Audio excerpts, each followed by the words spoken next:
नमस्कार मित्रांनो, मी किरण साबळे आणि आज मी तुम्हाला माझ्या आजोबांना भेटवणार आहे. तर हे माझे आहेत आजोबा. माझ्या आजोबांचं नाव धर्मदेवजी साबळे, तालुका जुन्नर आमचा.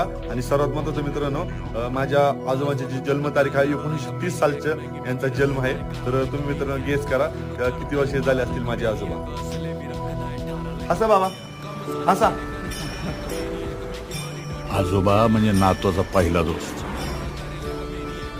नंतर लाख आले तरी पहिल्या दोस्ताची सर नाही. आणि नातू आजोबाचा शेवटचा दोस्त, त्याच्यानंतर दुसऱ्या दोस्तांची गरजच नाही. म्हणजे मी तुझी सुरुवात आणि तू माझा शेवट. आभाळानं पंख हे पसरला, सावलीचं झाड हे बहरलं.